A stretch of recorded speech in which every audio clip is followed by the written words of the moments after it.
আমার এই স্বজনহীন জীবনেও দেশবাসী আমার স্বজন। আল্লাহ আমার একমাত্র ভরসা। আমি যেমন থাকি, যেখানেই থাকি, যতক্ষণ বেঁচে থাকব দেশবাসীকে ছেড়ে যাব না। প্রিয় দেশবাসীর প্রতি আমার আবেদন, আমাকে আপনাদের থেকে বিচ্ছিন্ন করার চেষ্টা হলেও বিশ্বাস করবেন আমি আপনাদের সঙ্গেই আছি। না, মৃত্যুও যেন দেশের মানুষের কাছ থেকে আলাদা করতে পারেনি বিএনপি চেয়ারপারসন বেগম খালেদা জিয়াকে।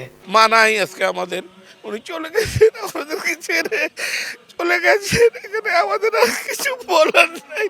রাজনীতির মাঠে এসে তিনি জয় করেছিলেন সব শ্রেণীর মানুষের হৃদয়, হয়ে উঠেছিলেন জাতীয় ঐক্যের প্রতীক।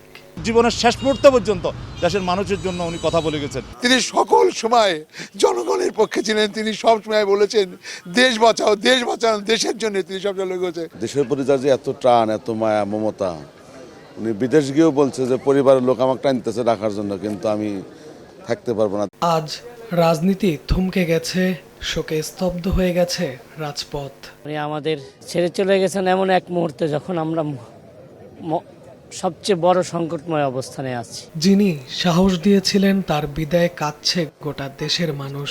সন্তানদের জন্য চিন্তা, এটি তাকে একজন নেত্রী থেকে, এটি দলের নেত্রী থেকে আপামর জন্য তারা মায়ের রূপান্তর করেছে। উনি এবারকার হাসপাতালে ছিলেন, কিন্তু আমরা ভাবতাম যে উনি আমাদের মাঝেই আছেন, কিন্তু সেই অনুভূতিটা আজকে থেকে হারিয়ে গেছে।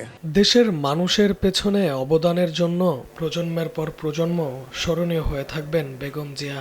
রাজনীতিতে এসে যিনি নিজেই এখন এক ইতিহাসের অংশ। নাঈম হাসান, সময় সংবাদ, ঢাকা।